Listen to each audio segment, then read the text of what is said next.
Salut à tous, je suis Sandrine Miraculeux, je suis artiste et auteur, je suis aussi passionnée d'art et je partage avec vous.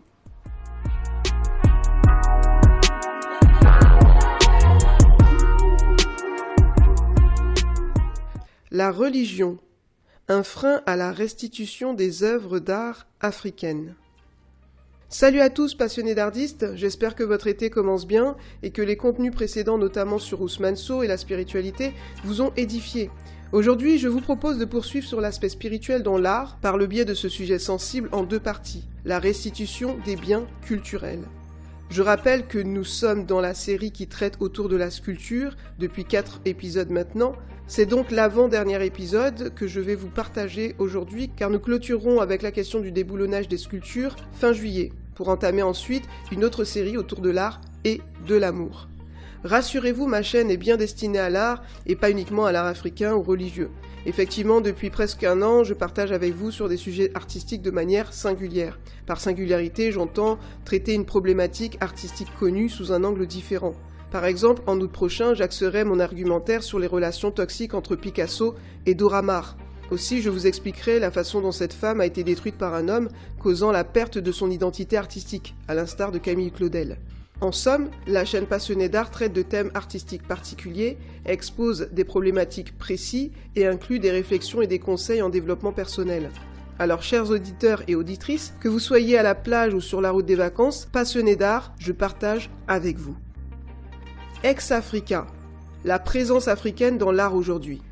Outre la parenthèse historique que j'avais partagée précédemment sur l'art nègre et le fait qu'Ousmane Sow replaçait l'âme au corps de la sculpture et l'Afrique au cœur de l'Europe, c'est en visitant en juin dernier une nouvelle exposition temporaire titrée Ex-Africa au musée du Quai Branly que je suis tombée sur le nouveau projet de l'artiste Kader Attia, Les entrelacs de l'objet.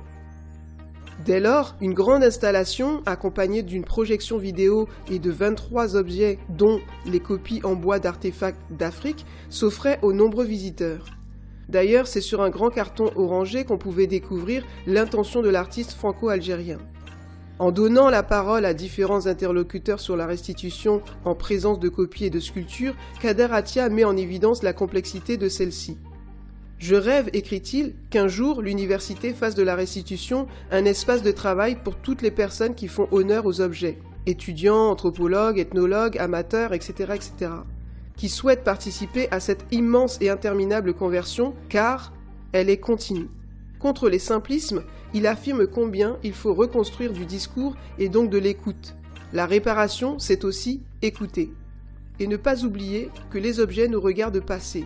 Nous pensons collectionner les objets et les conserver, mais ce sont eux qui nous collectent. Avant nous et après nous, d'autres ont aimé et aimeront regarder, sont et seront fascinés par ces objets qui, eux, sont et seront toujours là. Nous ne faisons que passer, les objets restent, mais ils nous fuient aussi. Ils sont l'incarnation d'une jouissance inaccessible et invincible qui nous attire indéfiniment. Pour ceux qui me suivent depuis quelque temps, rappelez-vous que j'avais déjà évoqué le positionnement de Kader Attia dans un des contenus qui traitait sur l'artivisme. Comme d'habitude, je vous mets les liens en barre de description. Ainsi, c'est parmi de nombreux artistes que le travail de Kader Attia a été sélectionné, par Philippe Dagan, le commissaire de l'exposition d'Ex-Africa. En outre, à travers cette exposition à succès, le commissaire critique et historien d'art a tenté de décrypter les relations qui unissent la scène contemporaine et les arts africains anciens, depuis la fin du XXe siècle. En ce qui me concerne, j'ai visité l'exposition 3 fois. Et pour ceux qui sont intéressés et qui sont encore en Île-de-France, Ex-Africa est prolongé jusqu'au 11 juillet 2021. C'est à voir absolument. La restitution, de gré ou de force ? 5 personnes étaient jugées ce mercredi pour avoir tenté de dérober un poteau funéraire au musée du Quai Branly à Paris. Une action politique pour dénoncer la spoliation des biens pendant la colonisation. Voici ce qu'on pouvait lire dans l'introduction du 20 minutes rédigée par Caroline Politi le 30 septembre 2020. C'est en conformité avec ce que j'avais évoqué dans le podcast sur l'artivisme. C'est dans le même musée du Quai Branly que des panafricanistes dont le leader Emery Mwazulu Diabanza avaient tenté de récupérer, je cite, ce qui appartient à leurs ancêtres.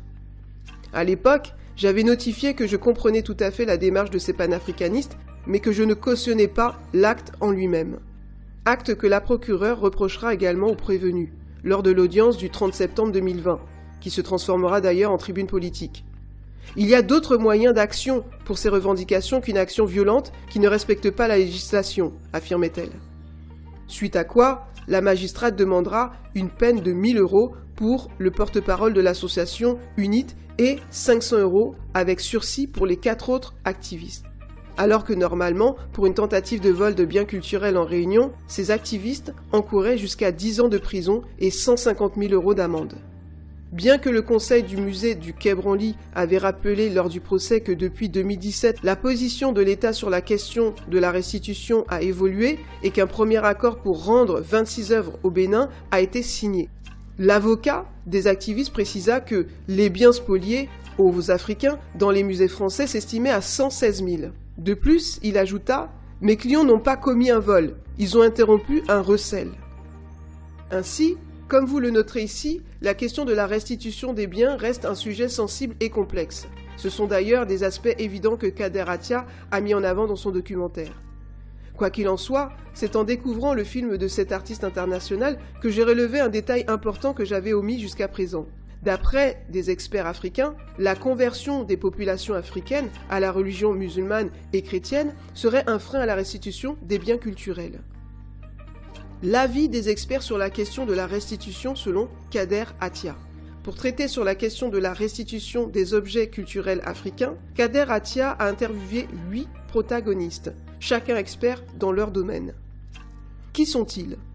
Sylvain Sankale, avocat historien et collectionneur français, Serge Guézo, un prince de Save et d'Abomey, et héritier béninois, mais sans royaume, puisqu'il est un descendant du roi Guézo, un des rois d'Abomey, ou d'Ahomey, ou d'Anomey, selon les langues.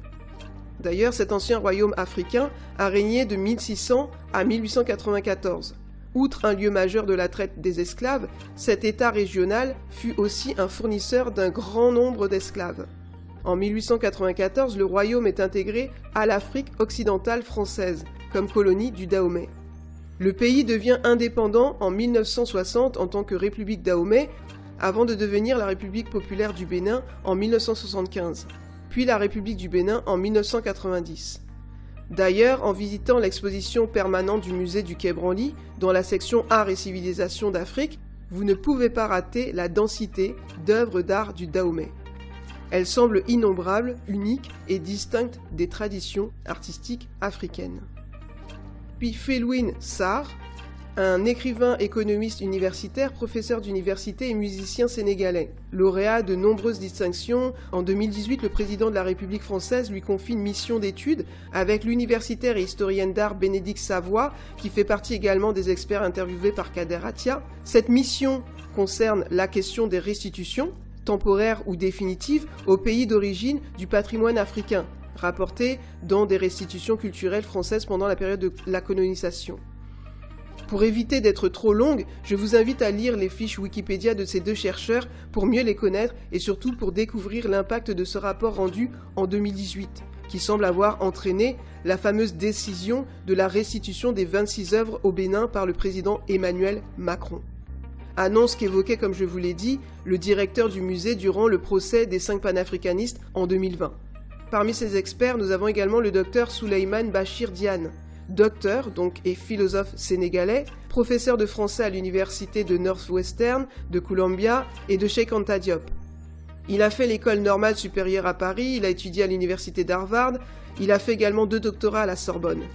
C'est un spécialiste de l'histoire des sciences et de la philosophie islamique. Il a aussi remporté un prix pour l'ensemble de son œuvre. Nous avons également Massamba Gueye, chercheur, écrivain, conteur, poète et critique littéraire sénégalais. Il est manager et fondateur de Ker Leyti, la maison de l'oralité et du patrimoine. Il a aussi fait une thèse unique à l'université de Cheikh Anta Diop de Dakar en 2009. Nous avons également donc Christine Théodore, une psychologue, Awa Cheikh Diouf, la directrice sénégalaise exécutive du musée de la femme Henriette Batilly. Et nous avons également El Hadj Malik Ndaye, docteur en histoire de l'art, diplômé de l'Institut national du patrimoine à Paris et ancien boursier de l'Institut de l'histoire de l'art. Il a été ancien post-doctorant du laboratoire d'excellence création, art et patrimoine et centre de recherche sur les arts et le langage, donc le CNRS. Il est chercheur à l'université de Cheikh Anta Diop de Dakar et enseignant. Il est aussi le directeur artistique de la 14e Biennale internationale de Dakar. Il est également le conservateur du musée Théodore Monod d'art africain et secrétaire général d'ICOM au Sénégal. Il enseigne l'histoire de l'art et le patrimoine culturel au sein de l'université Cheikh Anta Diop de Dakar.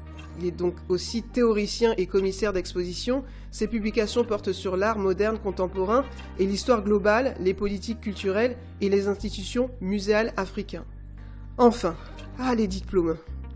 Voilà, donc il était important dans cette première partie de détailler le profil et l'expertise de chacun des intervenants afin de mieux considérer leurs réflexions concernant l'aspect religieux comme une des problématiques dans la restitution des œuvres africaines.